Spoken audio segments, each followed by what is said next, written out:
Do you have to be a flannel-clad lumberjack named Buck to review something called the GMC Terrain Denali? No.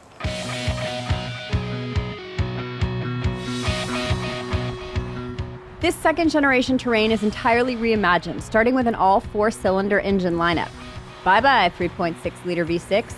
Both the 1.5 and optional 2-liter turbocharged 4-cylinder engines come standard with GMC's 9-speed automatic transmission. There's also a 1.6-liter turbo diesel hitched to a 6-speed auto. The Denali has the beefier 2.0-liter engine, and it's really quick to the tune of 252 horsepower and 260 pound-feet of torque. Even up steep hills, the Terrain accelerates when I want it to with minimal turbo lag. It's gutsy. I've actually driven the SLE Model 2, and while it's not as exciting as the larger displacement engine, it's a genuinely fun driving experience, even on its high-volume 17-inch tires and with front-wheel drive.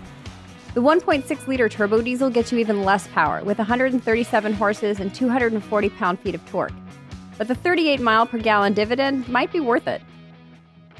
Major pet peeve, GMC does not allow people to shut off the automatic start-stop feature. Ooh.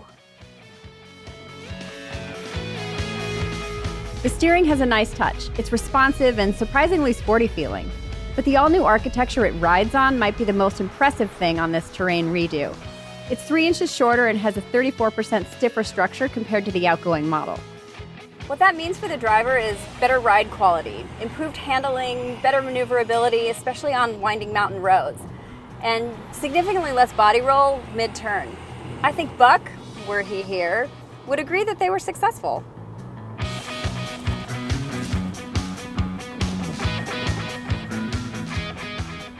You know, with that stiffer suspension, the Terrain drives a little bit more like a truck than most SUVs, but it's still really comfortable, which is a really nice combination. I almost feel like I'm off-roading. It's kind of fun. This fancy and well-outfitted Denali trim looks really great from a distance, a rugged looker. But you get a little bit closer and, okay, maybe I'm nitpicking a bit here, but it gets a little busy, especially from the front end. It's muscular and assertive, but there's a lot of lines and creases, and the heavily chromed out front grille, especially this Denali-specific version, add up to a lot of eyeball food. The back end of the car is more of an exercise in restraint, but it's still got some interest to it. I especially like the sporty-looking dual exhaust on the all-wheel drive versions. Put the 19-inch wheels on the Terrain, and this is a genuinely good-looking ride. I have to say, though, the more I see this floating roofline fad, the more I'm ready for it to be over. If this whole section actually improved visibility, then it would make sense, but it really doesn't. I'm ready to move on. So let's. The redesigned interior is nicely finished. A leather-wrapped steering wheel and the real aluminum trim are great to see. And while some of the faux wood grain options are more believable than others, the overall look is upscale. In the lower trims, though, you can expect more plastic, less leather, and hey, where's the auto up on the passenger side window? The reimagined center stack and console are a lot less cluttered thanks in part to this push-button shifter.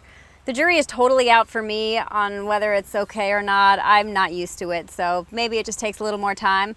What it did do, however, was clear up some room for some space, like this through and through cubby. It's pretty cool. Also, east-west coffee cup holders to eliminate coffee confusion. Yeah, that is a thing. Depending on trim, you'll get a 7 or 8-inch touchscreen. GMC's interface is cleanly arranged and allows owners to add a range of apps like the weather channels or news from People magazine. The system also offers over-the-air updates. Depending on when you're watching this, Terrain may have added a new feature. It's not here yet, so you get to watch me when I explain it to you. It's called Marketplace, and it's a platform that allows you to buy goods and services from places like fast food restaurants or gas stations through your car. I'm not exactly sure how many people are going to use it, and hopefully you actually have your wallet with you, because of your driver's license. Regardless of cloth or leather, the front bucket seats are supportive and comfortable. So are the rear seats. There's decent recline, but uses the contortionist-only mechanism. And even the person who draws the short straw and ends up in the middle has decent legroom, because there isn't a camel hump right here. Cargo space is mid-pack among its myriad competitors, including the larger capacity CR-V and the less capacious Jeep Cherokee. Also, there's the Chevy Equinox, the Ford Escape, Mazda's CX-5, the Kia Sportage, Subaru's Forester. I've got to stop there because we're all getting old. The rear seats go down super easy and nice and flat. And there's really nice trunk space under here, right above the spare. But proceed with caution, because this thing bit me and drew blood. It's sharp. The base level SL Terrain starts just under $26,000, including destination, and gets you a leather-wrapped steering wheel, a built-in 4G LTE Wi-Fi hotspot, hill descent control, and rear seat reminders so you don't leave anything important in the car. The Denali's base price is just under $40,000, destination charge included, and that gets you rear parking assist, that 360 camera, which is amazing, navigation, LED headlamps, and a Bose audio system. This tester, with added goodies like Skyscape sunroof and advanced safety and comfort packages, comes with a price tag that's around $4,500 higher.